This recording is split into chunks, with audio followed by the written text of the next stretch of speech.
Olá, povo de Deus! Bem-vindo à segunda temporada do Pod Éfata. É com muito prazer que eu trago um convidado especial, que faz tempo que eu convido, mas a agenda dele é muito cheia. E é uma honra estar com ele aqui. Padre Elano Sami. Muito obrigada, padre, por ter aceitado o nosso convite. E eu queria que o senhor se apresentasse para o pessoal de casa. Muito bem, a alegria é minha. Eu me chamo, como já foi dito, Padre Elano Sami, da Silva Holanda, nome completo. Sou padre há 12 anos. Atualmente estou como pároco da paróquia de Nossa Senhora da Glória. Eu sou de Fortaleza. Somos 4 irmãos, né? Tenho mãe, meu pai já é falecido. E estou na caminhada de igreja, já caminho como servo de Deus aí há muitos anos, né? Desde minha infância. Então, acho que desde muito cedo já estava nas coisas da igreja. Seria isso. Que perfeito. Padre, eu gostaria que o senhor falasse como foi a sua infância. O senhor nasceu numa família católica? Certo. Minha família é católica, sim. Eu sempre me reconheci na Igreja Católica, sempre estive nos caminhos da Igreja Católica. Minha mãe, especialmente, então, como muitas famílias vivem, a minha mãe teve uma experiência de fé através da renovação carismática católica e ela começou a nos levar. Então, ela foi a primeira, ela foi a pioneira e de lá, isso aí por volta dos anos 90 ainda, não é? Já estamos há um tempinho dos anos 90. E ela começou a nos levar. Ela ia sozinha. Meu pai já veio se aproximar da igreja já mais pelos anos 2005, por aí. Já quando tínhamos feito uma grande caminhada. Mas minha mãe começou primeiro e ela nos levava.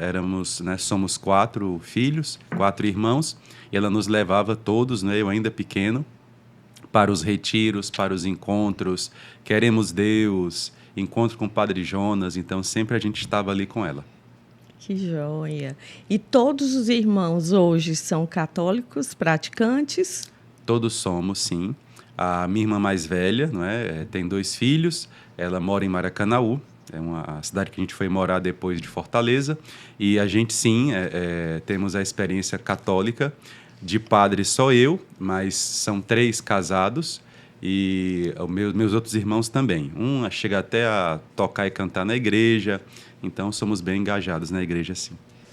Padre, como foi a sua vocação, esse chamado de Deus para ser padre? É uma história um pouco curiosa, porque eu nunca tive o pensamento, o sonho de ser padre. Nunca foi meu sonho de criança. Eu venho de um colégio de padres, né? Eu estudei no Pia Marta durante muitos anos, a infância quase toda. Mas eu nunca tive esse sonho de ser padre, nunca foi meu horizonte ser padre. E depois, estudando sobre a vocação sacerdotal, eu descobri que, na verdade, vocação está na alma. E como a alma precede o corpo, Deus primeiro faz a alma, depois é que vem minha identidade corpórea. Então, a minha alma já era de padre, já era sacerdotal e eu não sabia. Então, eu, na verdade, descobri que tenho alma sacerdotal já depois de padre, né? Já depois do seminário. E a minha vocação, ela surgiu de um insight quase, né? Eu estava na minha paróquia, engajado, era servo da música, era acólito, era ligado à parte de coordenação da paróquia, então sempre muito engajado. Tinha grupo de oração, né? Cuidava do grupo de oração lá da minha paróquia. E ali eu estava com a vida quase toda já preparada. Já tinha passado no vestibular, ia fazer ciências sociais, tinha uma namorada, e eu achava que minha vida ia por aquele caminho. E a gente tem aquela pergunta de Samuel, né? O que é que Deus quer de mim? E Deus, de fato, falou comigo por meio de um sacerdote muito querido chamado Padre Nacélio. E este padre, que hoje está em Caucaia, ele me fez um convite num sábado à noite. Ele disse assim: Elano, você não quer fazer um encontro vocacional? E eu nunca tive nenhum contato com isso. E aí eu perguntei, quando é? Ele disse, é amanhã de manhã. Eu falei, vou. E isso foi em 2004. Em 2004 eu fui desde o mês de fevereiro e em 2005 entrei no seminário. E do seminário da Arquidiocese de Fortaleza, eu terminei os estudos em 2011 e ali no ano seguinte já estava já estava na minha ordenação. Então foi um caminho linear. E a namorada? Pois é. Curiosidade. Mulher sempre é curiosa, né? Certo. E às vezes, lá durante a missa, eu disse, eu já namorei, eu sei o que vocês pensam. Então, assim, é curiosidade de mulher. Certo. A minha humanidade. Tá bem. Faz parte da minha história. No caso da namorada, o que aconteceu foi o seguinte, não é? A gente sempre teve um namoro muito tranquilo na igreja, os dois na igreja, e foi uma conversa que a gente teve, e dessa conversa ela entendeu, né? E ali a gente já rompeu o namoro, e de fato eu comecei os encontros vocacionais já com esse vínculo desfeito. Então foi uma conversa, a gente tinha uma conversa muito franca, né? Não foi fácil, mas foi uma conversa muito franca, e dessa conversa já tínhamos ali resolvido, né, que eu ia por esse caminho da vocação. Hoje vocês são amigos, padre? Somos amigos. Eu cheguei a batizar um dos filhos dela. Que lindo! Então, somos amigos, sim. Que bom. Padre, a grande maioria do meu público, né, passa por muito sofrimento. Tem muitas mães enlutadas, tem mães que têm filhos que estão em cuidados paliativos, mães que receberam diagnósticos difíceis dos filhos e também pacientes oncológicos. Eu gostaria de te perguntar, pela doutrina católica, aliás, pela nossa religião católica, como ter esperança enquanto passamos pelo sofrimento? São duas frequências que você está mexendo agora. Uma é a esperança. A outra frequência é o sofrimento. Então, nós temos que separar, temos que depurar as duas. Em primeiro lugar, nós, seres humanos, precisamos resgatar a noção de eternidade. A nossa geração, especificamente, né, é uma geração que veio da Revolução Sexual, década de 60, 70, e a Revolução Sexual, ela trabalha muito o ser humano como apenas matéria. Não é? Eu tenho um corpo e esse corpo é tudo que eu tenho. Isso é mentira. Eu não sou um corpo, eu sou uma pessoa. E como uma pessoa, eu tenho 3 níveis da minha pessoalidade. Primeiro nível é corporal. Então agora eu falo porque eu tenho um corpo, eu estou de pé porque eu tenho um corpo, eu sou padre porque eu tenho um corpo. Mas eu não sou um corpo. Então eu não posso viver como se minha existência fosse apenas satisfazer as necessidades do meu corpo. E é essa a parte que muitas pessoas já ficam ali, mas como é que o senhor sabe que eu não sou só um corpo? E aí tem uma reflexão que eu fiz a partir daquilo que eu estudei. Primeira coisa, existe uma confusão entre mente e cérebro. Mente e cérebro são coisas diferentes. Cérebro é o órgão do meu corpo que realiza as sinapses. Correntes elétricas que se conectam e vão acessando memórias, inteligência. Consciência de si é outra coisa. Porque cérebro todos os outros animais têm, mas os outros animais não têm consciência da consciência. Consciência da sua dimensão. Então, aí começa a mente. E a mente, ela está para além do corpo. A mente, ela funciona para além do cérebro. Como é que eu sei disso? São duas visões aqui.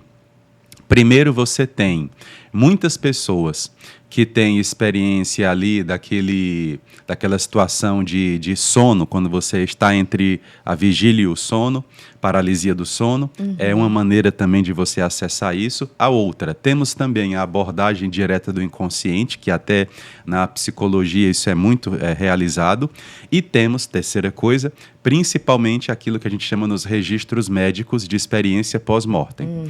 Pós-morte. Então, quando uma pessoa tem uma experiência onde ela teve a falência do corpo, e nessa experiência de falência do corpo ela volta, né? Então o cérebro parou, foi decretada a morte cerebral.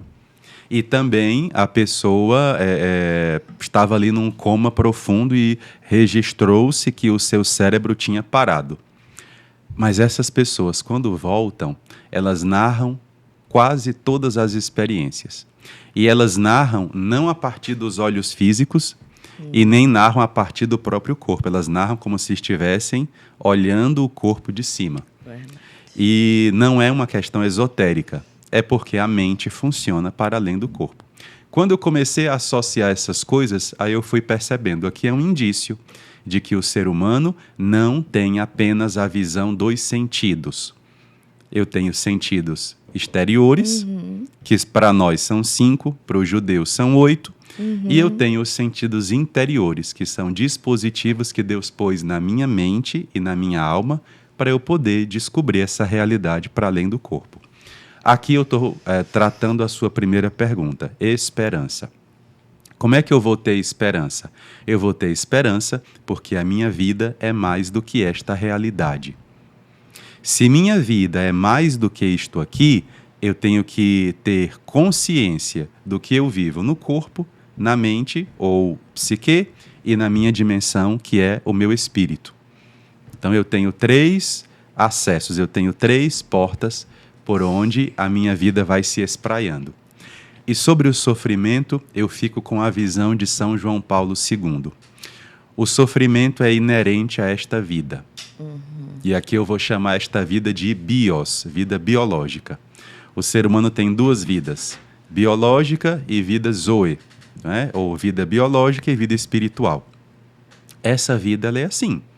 As coisas que nós estamos vendo agora, todas vão acabar. O que nós vamos encontrar depois de 100 anos deste espaço que nós estamos, feito de concreto? Ruínas e olhe lá. Talvez nem elas. Então, tudo nesta realidade biológica é finito. E a finitude, ela também se manifesta no sofrimento. A finitude, ela tem 3 caminhos por onde ela vai se revelando. A finitude pelo vazio, a inquietação do homem que se sente vazio. A finitude pelo sofrimento, eu faço tudo certo, mas pode dar errado. E a finitude que vem através, por meio do caos. Não é? A gente pode orientar todas as coisas, mas o mundo sempre volta para um ponto de partida. Então, o sofrimento é inerente a esta vida. Qual é a resposta de São João Paulo II? Existe o sofrimento que consome e existe o sofrimento que salva. É uma escolha. Por exemplo, quando eu estou muito cansado e eu sinto dor física por causa do cansaço, eu começo a dizer a Deus, eu te ofereço esse sofrimento. Esse sofrimento não vai me paralisar, eu não vou ficar me vitimizando, dizendo, coitado de mim, devia parar, devia... Não, eu vou pegar esse sofrimento e transformá-lo em mola de propulsão. É fácil? Não é fácil, porque a dor, ela persiste. O que você faz é ressignificar a dor. É mais do que resignação. É você, de fato, pegar a dor, colocar 2 rédeas nela e dizer, você vai servir ao propósito da minha santidade. Exato. A pessoa tem que querer, né? Muito. Padre, como falar, normalmente, pelo natural, né, das coisas, primeiro morrem os avós, depois os pais e depois os filhos. Quando existe essa inversão, como falar para uma mãe ter fé, algo que que já vem dentro. Por exemplo, eu digo para todos os dias que para todo fim há um recomeço. E a minha fé me salvou e me salva todos os dias. Mas como eu posso criar uma fé em uma pessoa? Se cria ou não? Uma fé em uma pessoa? Uma fé... Peraí, deixa eu me fazer entender. Como eu posso ensinar uma pessoa a ter fé em Cristo, do nosso Criador? Certo.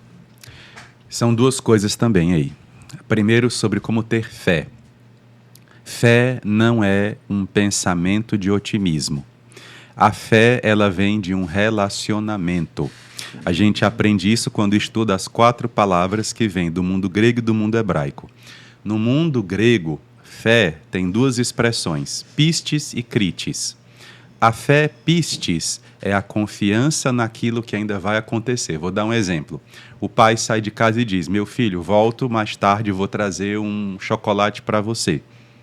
A criança, ou a pessoa que ouve isso, ela acolhe aquela promessa e ela já vive esperando na promessa. Sim. Então, ela passa numa loja de doces e diz: não vou comprar, porque meu pai vai trazer. Então, isso é uma explicação muito rasteira do que seria a fé pística, não é? Então, nosso coração tem essa fé pistis em Jesus. Jesus prometeu para nós que existe a eternidade, ele prometeu que existe o céu, ele prometeu que vai nos ressuscitar e que vai salvar nossa alma. Isso é pistis. Ele vai trazer o chocolate. Mas a outra fé é kritis. A fé kritis é a fé onde eu já, nesta vida, tenho confiança. Por exemplo, eu pego o meu carro e vou dirigir a estrada porque eu sei que na estrada vai ter a continuidade. Eu vou passar por uma ponte porque eu sei que a ponte vai estar lá. Eu vou até uma loja porque eu sei que a loja vai estar aberta. Então isso é kritis, isso não é fé pística. É fé kritis, ou seja, no meu dia a dia eu tenho os elementos que Deus deixou, provando que Ele está no meio de nós. Então, nosso Senhor, Ele não é uma ideia. E aqui a gente vai derrubando um monte de conceitos, inclusive que a Europa está banhada nisso. Jesus não é um vulto histórico. Jesus não é só uma pessoa para eu admirar. Ah, Jesus existiu, ok. Mas Ele ficou lá em Jerusalém, morreu. Não, Ele é uma pessoa divina, e é uma pessoa ressuscitada. Então, ele existe e eu posso me relacionar com ele. E é aí que vem a parte mais delicada.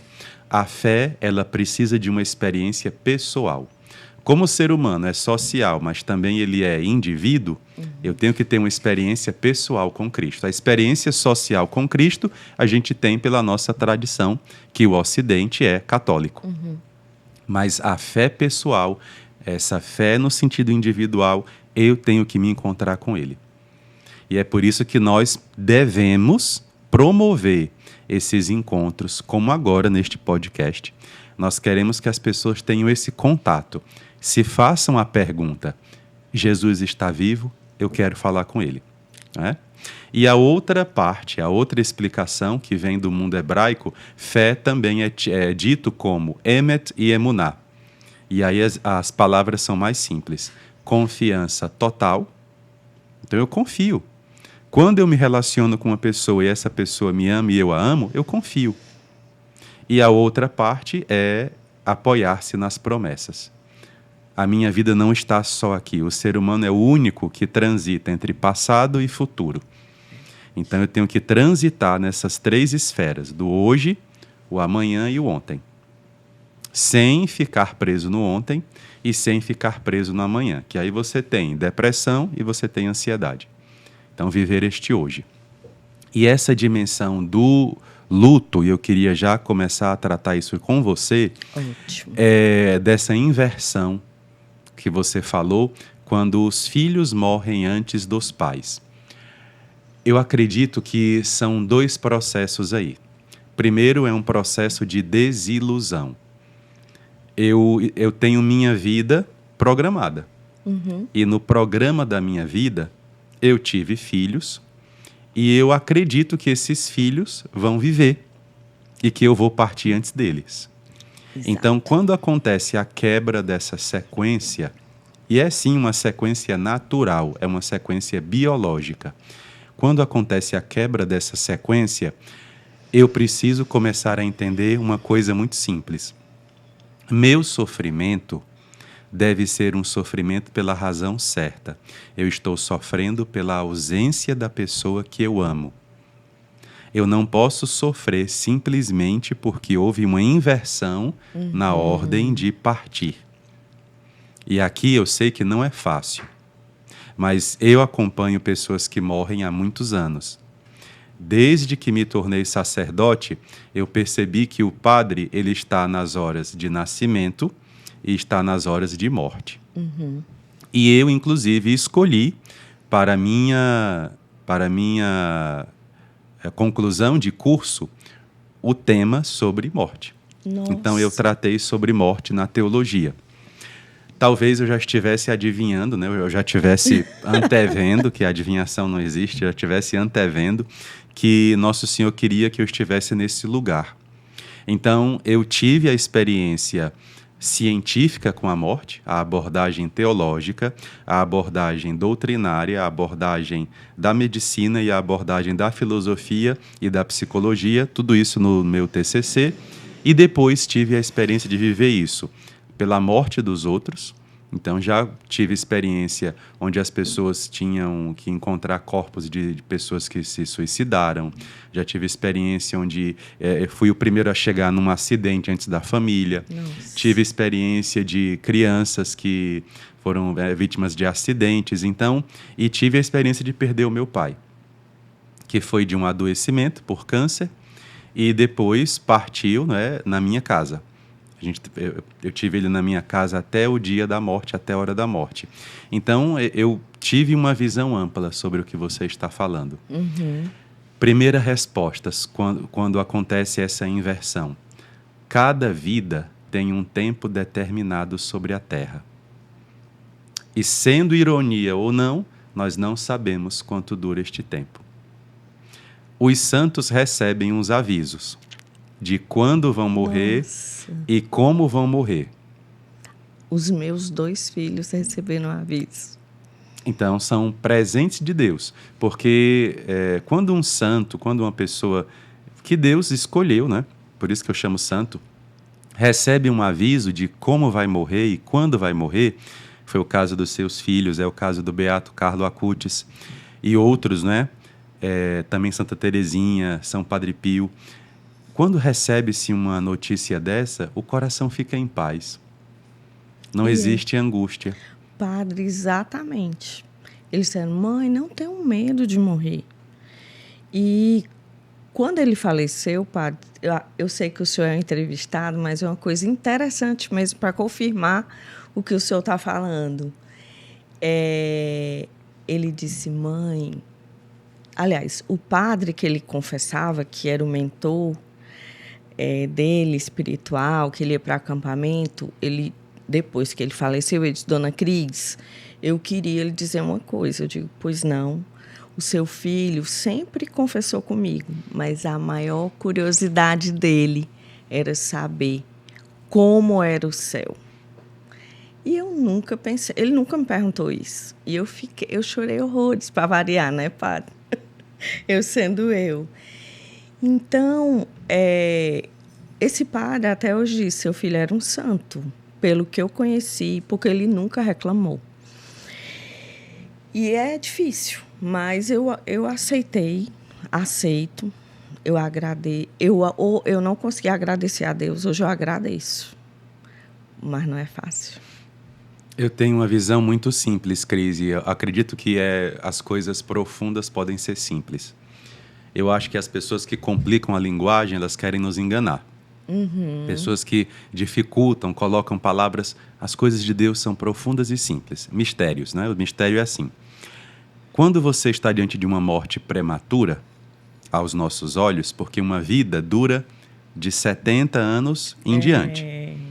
Então, a gente, quando nasce, a gente espera, eu vou durar 70 anos. Então, eu vou pagar aposentadoria, eu vou fazer isso, fazer aquilo, comprar uma casa, porque eu vou durar 70 anos. É verdade. Mas quando Deus nos chama antes dos 70 anos, ou até muito cedo, como eu já presenciei, às vezes também eu tive que ser o portador dessa notícia. Nossa. Eu já tive muitas experiências que eu não posso contar porque são histórias familiares, mas experiências onde eu perguntei à pessoa diretamente: Deus quer lhe levar.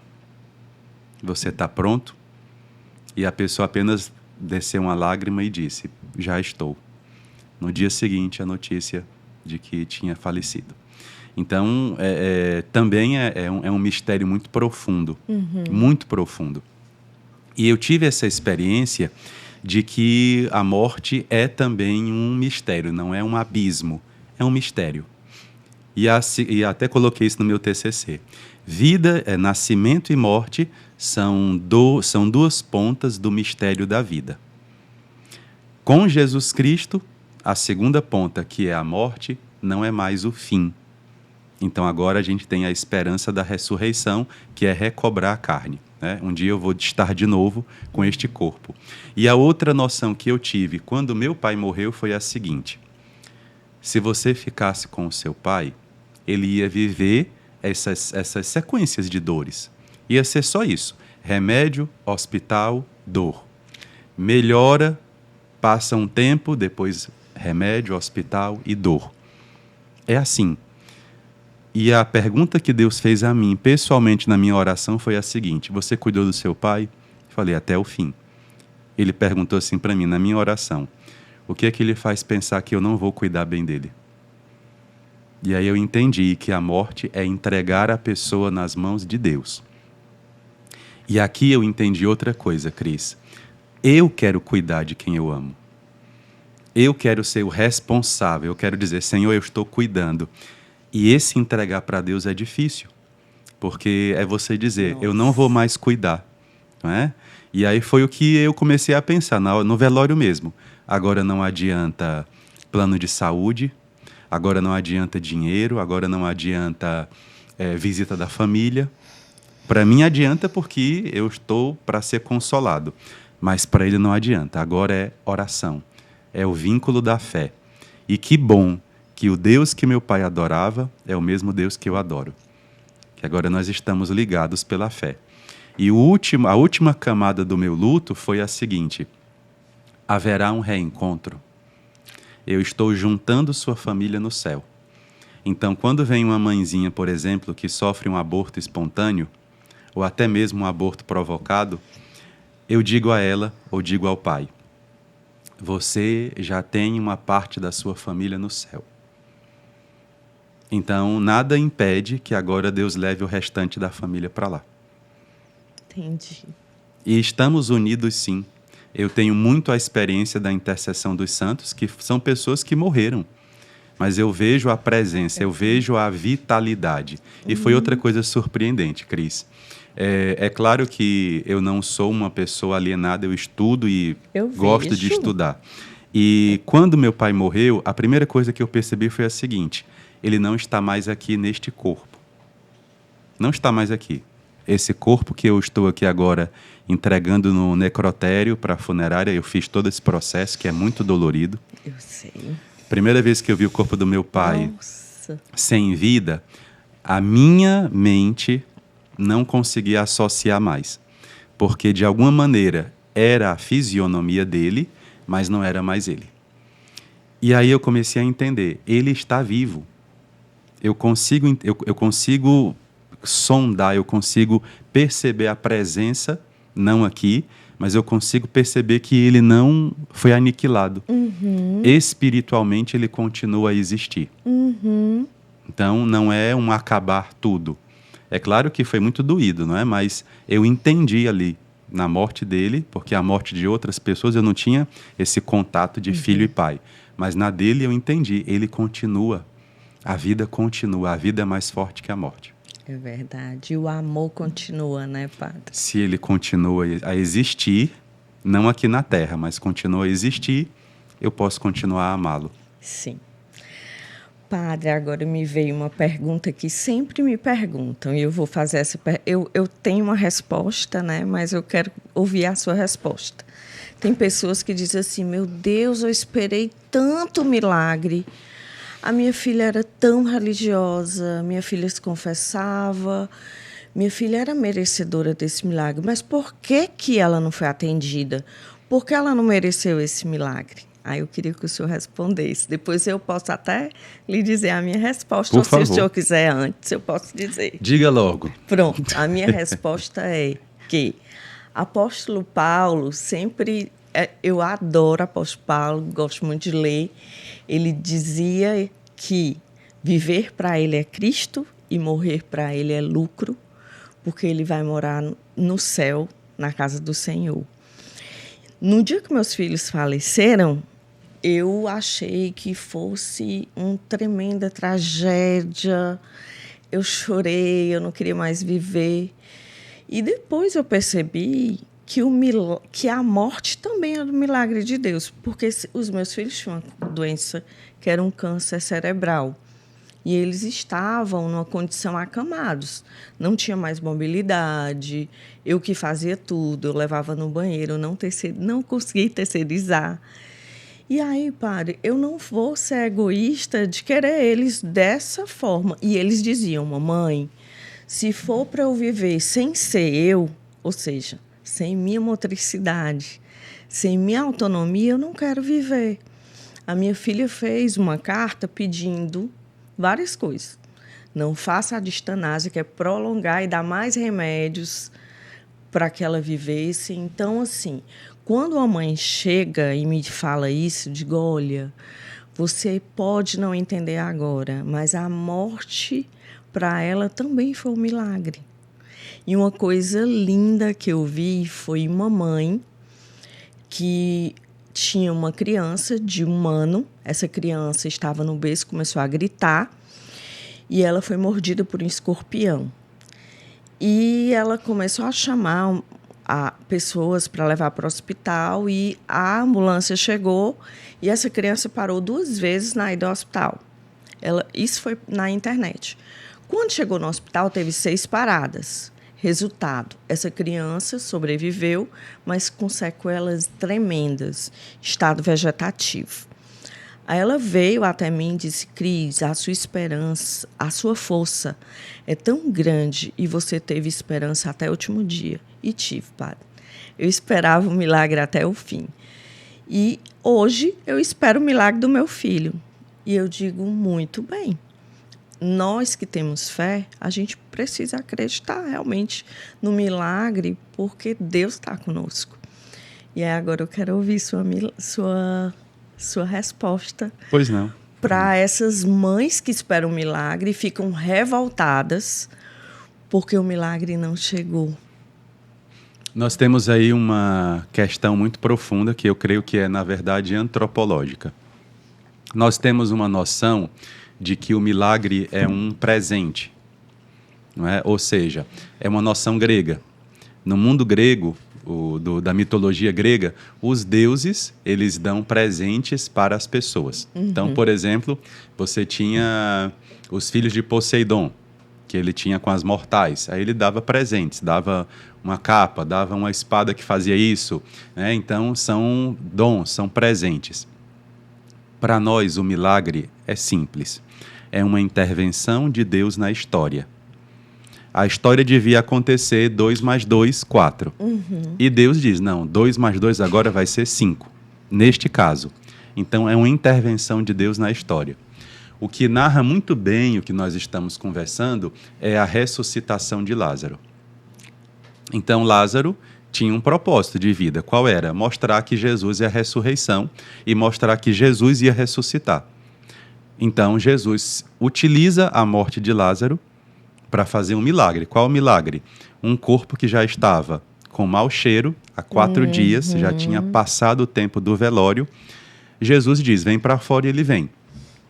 E para deixar claro que são 2 visões diferentes, Lázaro vem com os panos atados. Isso. E já Jesus, quando ressuscita, ele mesmo tira os panos. Então, um foi ressuscitado, é uma reanimação, na verdade, Lázaro, e o outro, ressurreição, que é de Jesus. Então, Lázaro nos ensina o quê? Eu vou intervir na história, mas a história vai continuar. Então, esse milagre ele é um milagre pontual, é uma intervenção minha, Deus dizendo, mas essa pessoa ainda vai estar sujeita a esta vida. Já a morte, uma morte santa, que é o que a gente pede a Deus, é quando você sai dessa história, quando você sai dessa vida. Então a gente entende que aqui eu não posso interpretar o milagre como um presente. Ah, Deus, minha filha, meu filho não eram merecedores desse presente. Não é uma questão de presente. É uma questão de você entender qual é a vocação daquela pessoa. Qual é o destino daquela pessoa. E aqui eu queria tratar outra coisa, que é a seguinte, não é? Mesmo diante da morte ou do não milagre, nós temos que entender que a vontade de Deus é sempre o melhor. E eu tenho uma história pessoal para isso. Meu pai, como eu já falei, teve um câncer e a gente, no estômago, fígado, estômago foi rápido, né, pâncreas, e o consumiu rápido. Em 18 dias ele perdeu aí 30, 40 quilos. Pâncreas é e a gente, não é? agressivo demais. E a gente rodava a Fortaleza inteira atrás de tratamento. Fomos em todos os hospitais. Em que ano, padre? Isso foi 2015. 2015. Então, ali, naquela hora, a gente foi em todos os hospitais. Eu cheguei a falar com o governador, cheguei a falar com todo mundo que eu conhecia para tentar interná-lo. A gente queria colocá-lo no sistema de saúde. E não conseguimos. Nossa. E eu falei, meu Deus, tantas pessoas a gente consegue. Eu mesmo já pedi para outras pessoas e foram internadas e tiveram, não é? E dessa vez não. E falei com todo mundo que eu conhecia, prefeitos, tudo. Secretário de saúde na época. E não conseguíamos. E eu tive que tratá-lo em casa, né? E Deus nos deu 2 presentes. Primeiro presente, meu pai não tomou um remédio para dor e não sentiu dor em nenhum momento da sua enfermidade. Esse é um milagre. Um milagre. Porque a intervenção de Deus foi aí, dizer, olha, ele não vai sentir dor. Até algumas pessoas disseram, não, mas talvez ele tenha se resignado. Mas mesmo resignado, a pessoa consegue mostrar no rosto que sente dor. A gente tem uma escala na saúde de faces de dor, de 1 a 10. Exato, a gente não via isso. E a outra coisa que foi a mais importante, na casa que eu morava, que era a casa paroquial, meu pai ficou até o fim lá comigo, meus irmãos iam visitá-lo lá, e ele teve a graça de receber a confissão, eu confessei por 2 vezes, dei a unção dos enfermos, inclusive na última hora, e ele comungava todo dia. Eu ia para celebrar as missas, quando eu voltava, trazia comunhão para ele. Então, dessa maneira, Deus nos ensinou. Eu estou tratando seu pai de outra maneira. Né? E creio que a gente entende isso. Não é você reinterpretar a história, é você ver a história acontecer. Uhum. E o outro cenário também que eu achei muito impressionante, eu sempre tive essa abertura para a visão do mundo espiritual. Né? Então, eu consigo entender. Às vezes escuto, às vezes vejo, outras vezes percebo. E naquele dia que meu pai foi morrer, né, que meu pai foi levado por Deus, eu senti sobre a casa um poder que depois eu vim entender que era o poder da morte. Né? Eu entendi ali.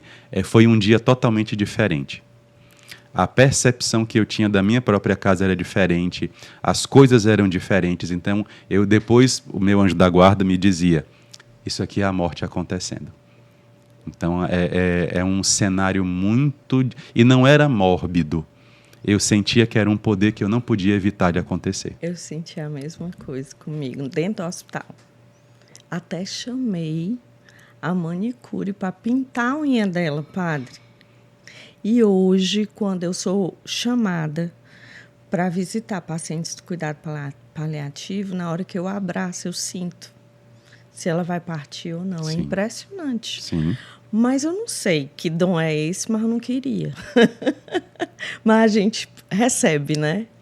A gente recebe de coração, porque esses dons também nos ajudam. Eu não sei como seria a minha experiência de fé sem esses dons. Eu sou um homem, até certo ponto, muito muito prático. Não é? Eu não sou muito de ficar em elucubrações. Eu sou muito prático.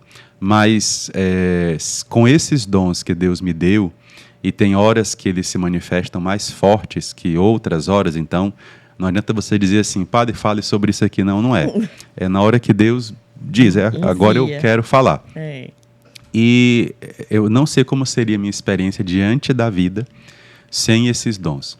Porque são, às vezes, muito nítidos, outras vezes são muito sutis. Mas quando são nítidos, inclusive teve um episódio onde, geralmente quando eu faço o passeio com o Santíssimo Sacramento, eu vou levando o Santíssimo, né, na paróquia, no ostensório, durante as adorações, e aí Deus vai apontando, ou o meu anjo da guarda vai apontando quais são as pessoas, como você mesmo experimentou. E teve um episódio onde eu vi a pessoa, meu coração dizia que era para ir até a pessoa e eu não fui. E eu cheguei, continuei caminhando, e aí voltei. Eu já presenciei. Eu tive que voltar porque e eu já vi o senhor voltar, aliás, Jesus voltar, né? Até o início, isso, quase, porque era como se fosse um chamado seu. Eu já vi. E teve um episódio que eu falei assim para a pessoa, eu não sei quem você é, as palavras que Deus pôs no meu coração, eu não sei quem você é, mas essa cena, esse episódio aqui que estamos vivendo, é a sua confirmação. E aí depois a pessoa falou, né? Não, padre, eu realmente tinha pedido uma palavra e disse que se realmente Deus existisse e se ele estivesse na Eucaristia, que o padre que estava conduzindo fosse até mim. Meu Deus. E aí eu voltei e falei, então pronto, agora você não tem mais o que duvidar, né? Não tem mais o que duvidar. Padre, Santo Agostinho, ele tem uma frase tão linda que ele fala assim, eu te procurei fora e você estava dentro de mim. Eu acho isso tão lindo. Tarde te amei.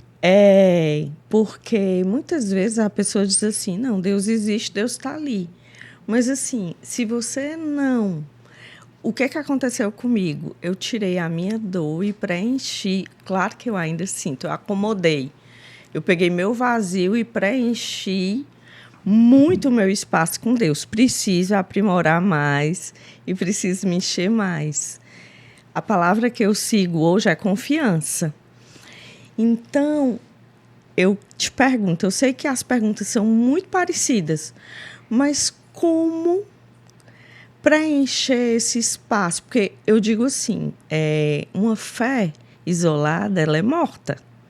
Você tem que alimentar.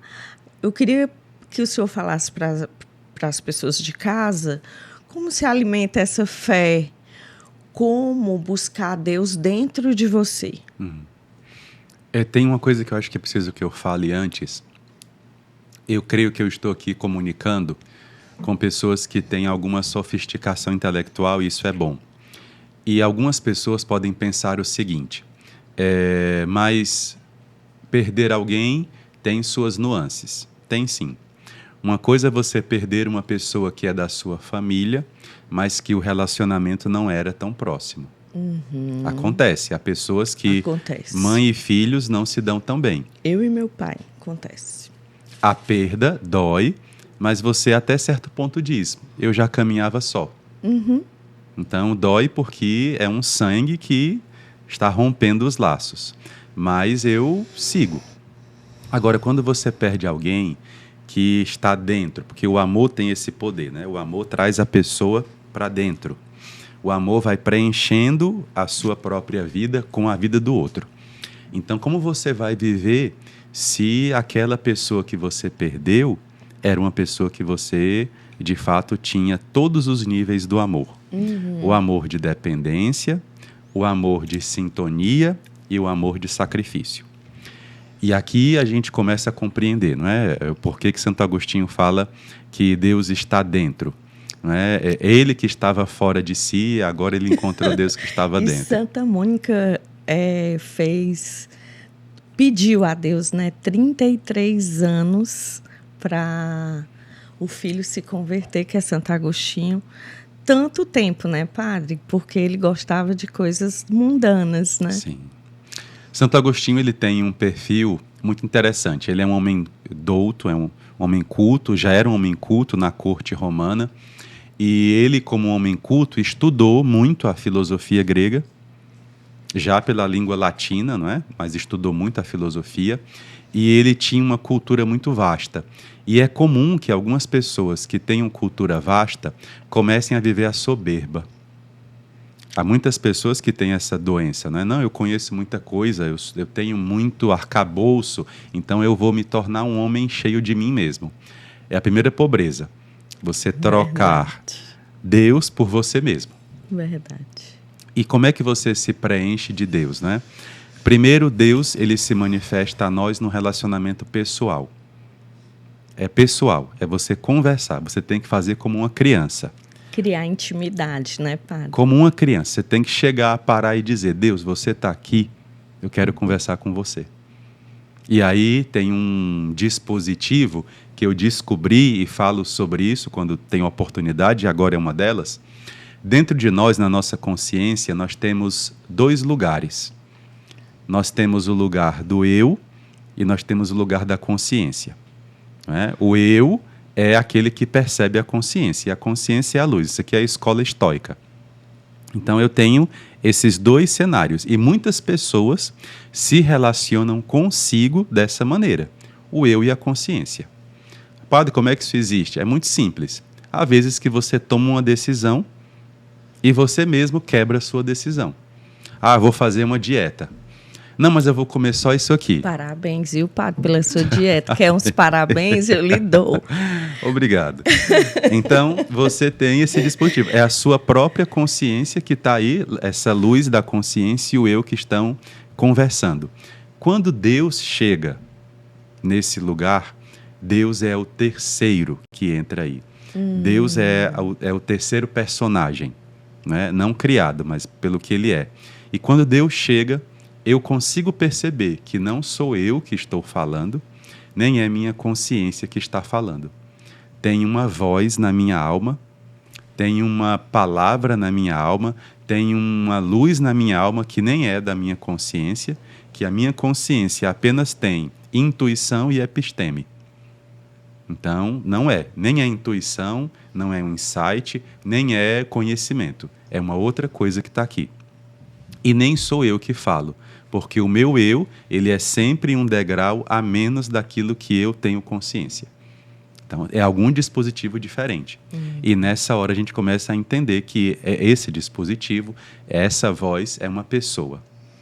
Como é que a gente sabe que é uma pessoa? Porque essa voz, que é a voz de Deus, que fala a nós, ela traz coisas que nós não chegaríamos sozinhos.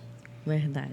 E também ela nos fala, né, daquilo que a gente precisa viver naquela hora e não consegue.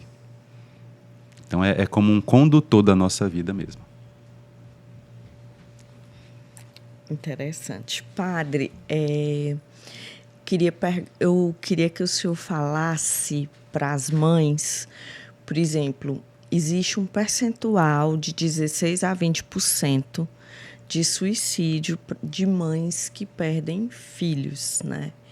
Eu escolhi viver. O senhor falou lindo na missa domingo, e não só domingo, eu já estive presente 3 vezes já, que o amor é uma escolha. Viver também é uma escolha. Aliás, viver não é uma escolha, viver é um presente divino, não é escolha. Eu queria que o senhor falasse que o amor é uma escolha. Porque tem pessoas que dizem, não, eu estou apaixonado, adorei aquela parte que o senhor fala. Ah, eu não posso comer, eu não posso viver sem aquela pessoa, eu não existo sem aquela pessoa. E você, meu povo, acorde, isso não existe. O amor se constrói, o amor se escolhe. O senhor poderia falar sobre isso, que eu acho isso perfeito. Sim, posso. Aprendi, sim. Viu? Posso, Aprendi sim. bem. Estou ouvindo. A gente tem 3 camadas da nossa convivência, não é? A gente tem a camada da obsessão, onde muitas pessoas, na verdade, são obcecadas. Encontrei uma moça na festa, encontrei um rapaz na festa, quero para mim. E aí fica perseguindo, fica obcecado mesmo. Isso não é nenhum nível de amor, não é? Isso é obsessão. Eu quero possuir a pessoa.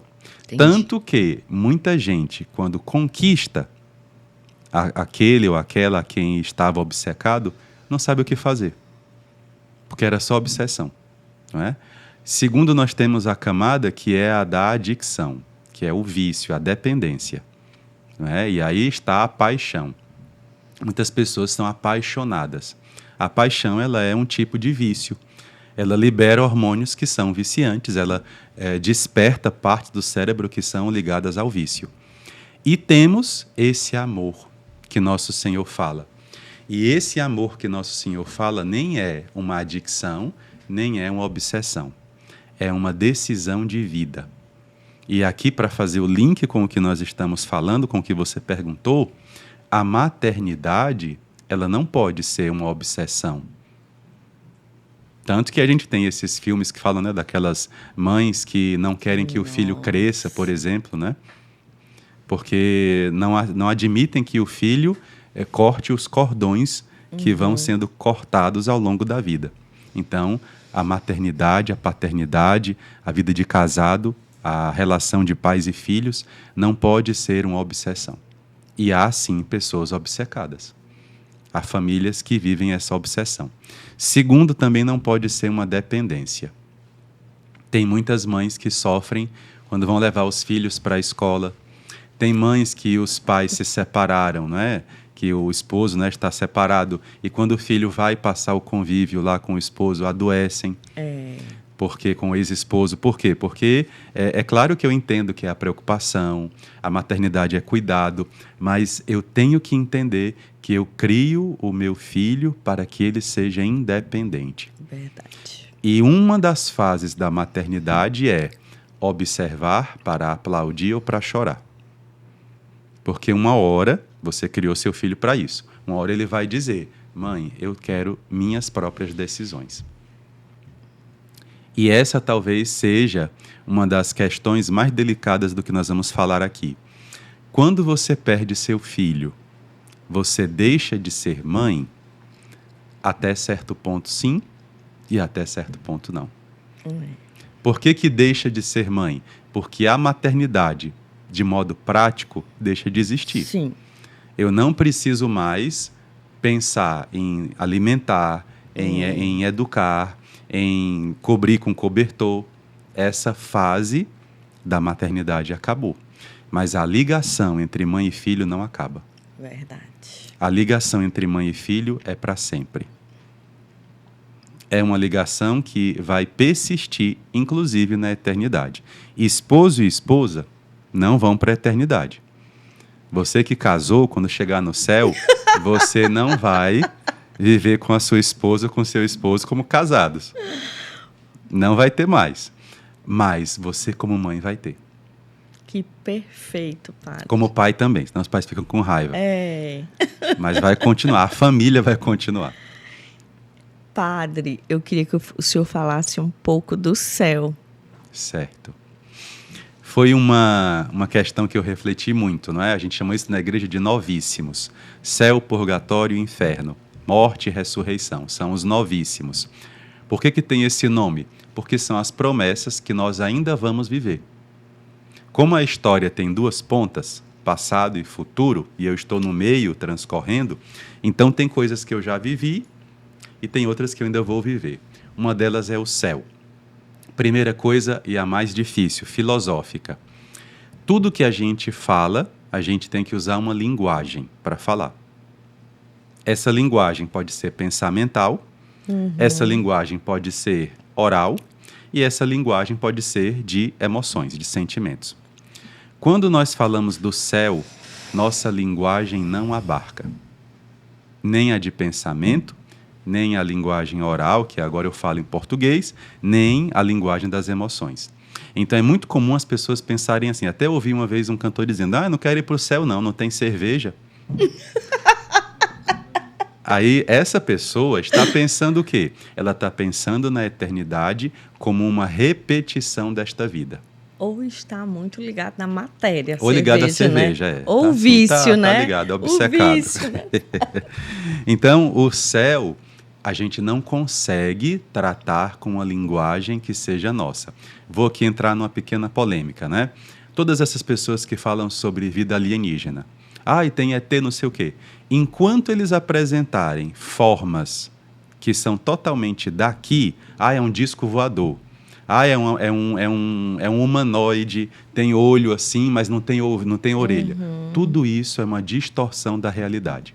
É apenas a cabeça dessa pessoa fazendo a junção de ideias que são paralelas. Então, eu também não consigo falar sobre como é o céu. O que Deus faz ele de vez em quando mostra um pedacinho e eu vejo, nós vemos, como São João no seu texto do Apocalipse fala, e eu vou usar uma linguagem humana para falar. Por exemplo, ele diz, eu vi um cordeiro. Tem um cordeiro no céu? Não. É Jesus, que é aquele que foi sacrificado, morto na cruz, mas que está de pé. Então é uma linguagem. Eu tenho que decodificar essa linguagem. E qual é o grande problema? Nós não temos mais educação para entender metáforas.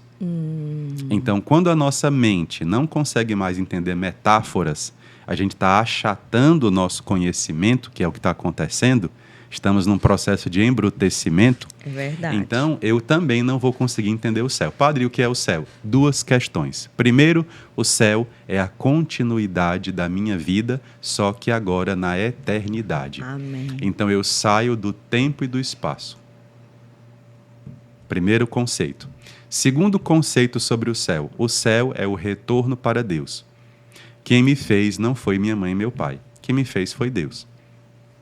Mãe e pai me deram o meu corpo e eu estou ligado a eles pela genética e pela genealogia. Mas a minha essência veio de Deus, por isso que eu sou único, por isso que você é única. Então, seus filhos voltaram para casa. Amém. Não é? Nós vamos voltar para casa. Eu creio. Eu tive vários sinais, Padre, que eles estão no céu. Isso me tranquilizou muito. Tem um presente, Cris, que a gente dá às vezes, que Deus dá na verdade, que é de algumas famílias sonharem com aqueles que morreram. Os sonhos, eles são ocasiões de comunicação divina, nem todos. Geralmente um sonho que não é de Deus, é sonhar que está fazendo xixi. Geralmente você acorda e a cama está suja.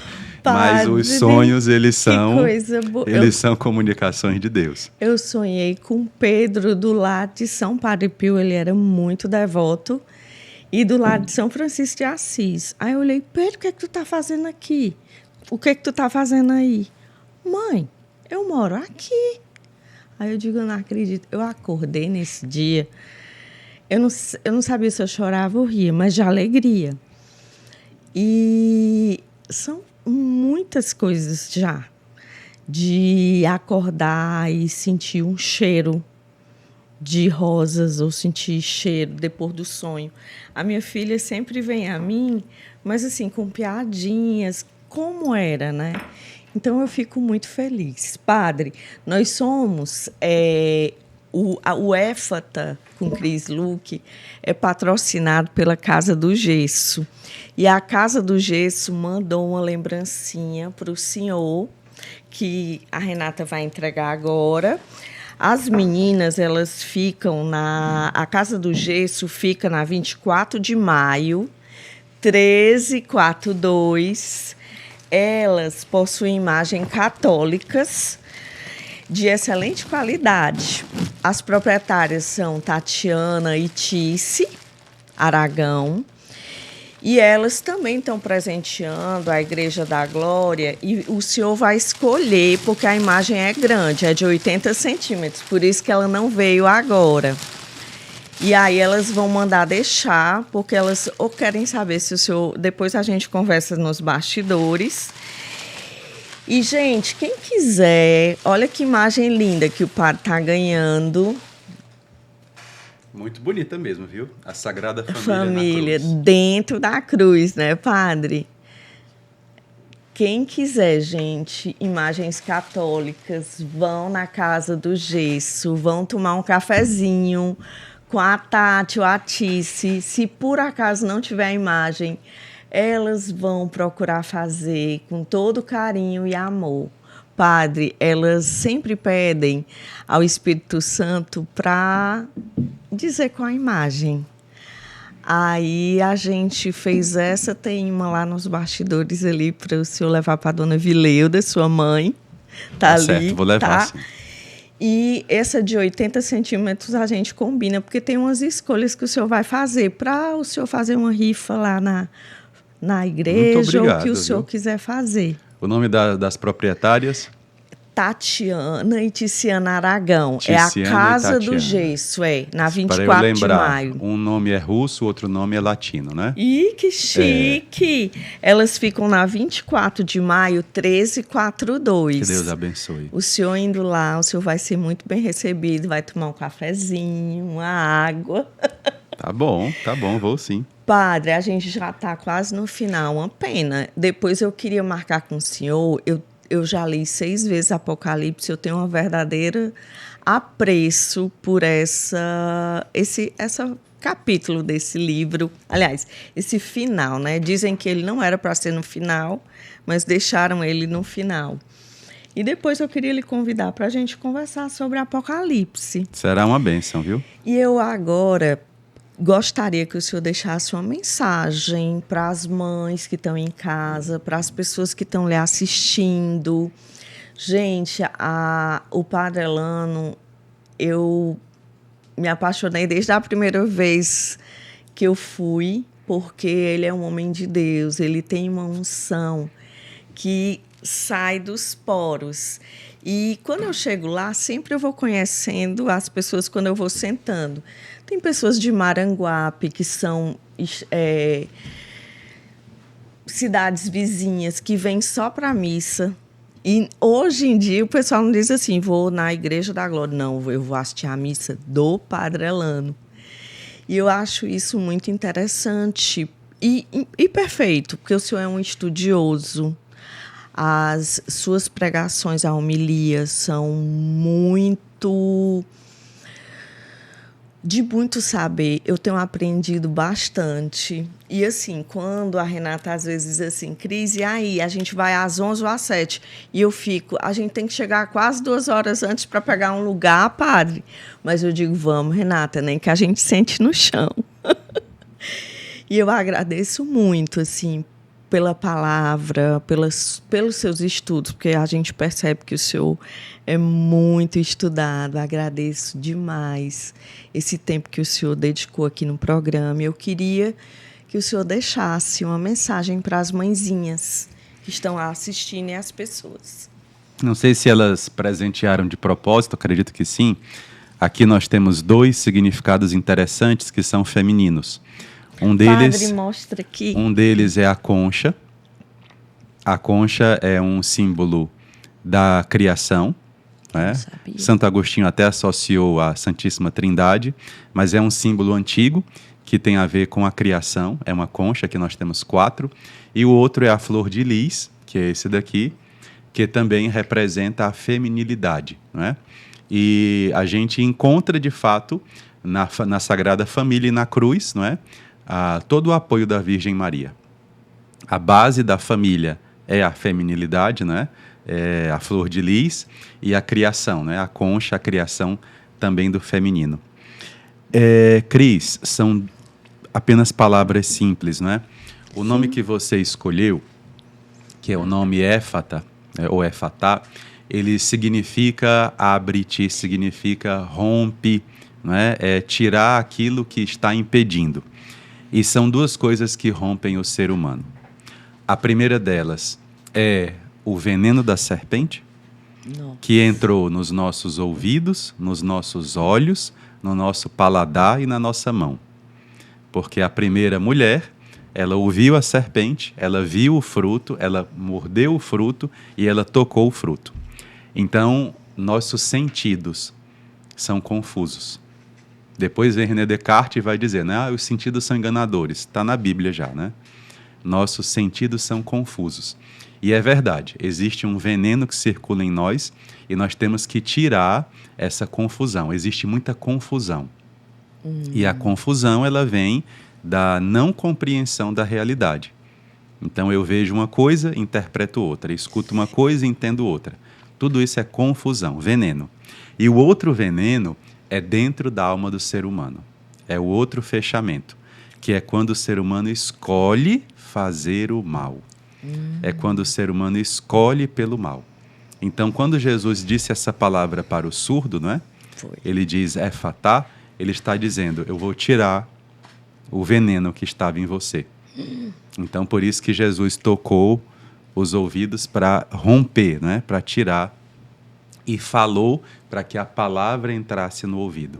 É o que eu peço aqui para o seu podcast, para todo mundo que escuta. Padre. O luto pode nos deixar envenenados.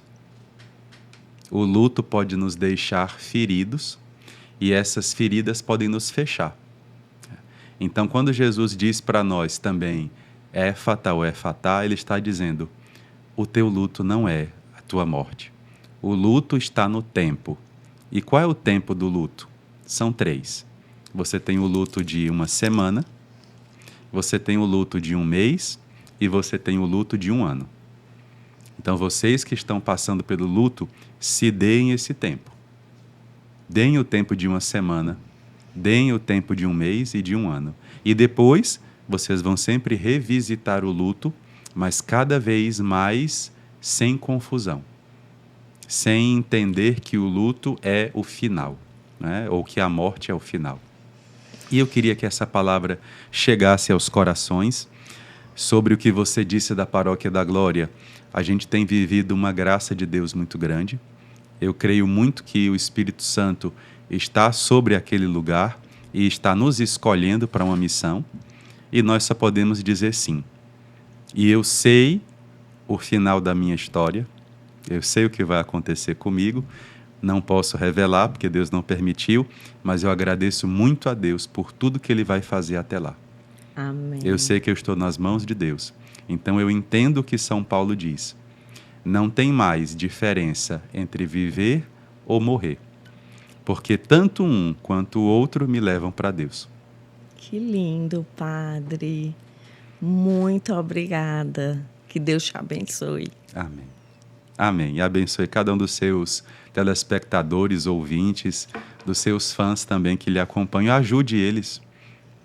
Ajude eles. Sempre, Padre, sempre, sempre. Esse programa é uma ajuda, né? É agora que eu consegui uns patrocínios, mas assim, estava sendo tirado do meu bolso. Eu atendo pessoas pelo meu Insta, e agora a gente tinha um grupo de mães que era de 30, passou para 60 depois que o senhor repostou, e agora a gente está com 67 e mais pessoas entrando. Então, a gente percebe que a gente vem ajudando, e a Renata Brandão, como psicóloga e também faz a intervenção do grupo como profissional, ela também vem ajudando. Agora, é pesado. Padre, depois que a gente começou, no dia seguinte, às vezes, e na hora, eu não seguro minha emoção, eu choro, eu me sinto igual a ela. Tem dia... Porque, assim, a gente não tem uma felicidade constante, Não. né? A felicidade é uma montanha-russa.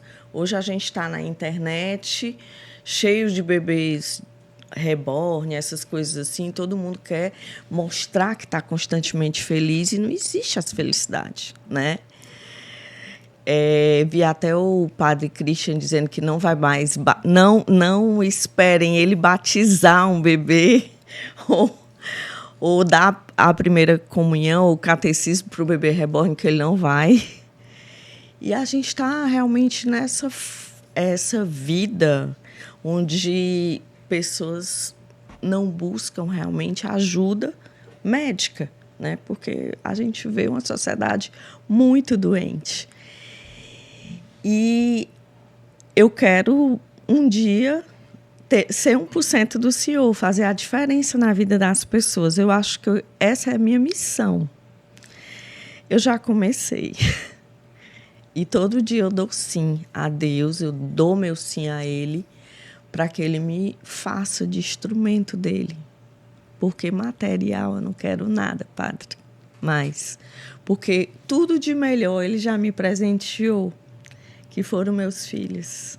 Então, hoje eu tenho saudade, eu choro, mas eu sou eternamente grata, porque eu aprendi muito. E o senhor sabe que o senhor tem a unção, o senhor está sentindo, daí que eu não estou mentindo. Ajude-os, cuide deles, dos outros filhos que Deus vai lhe dar.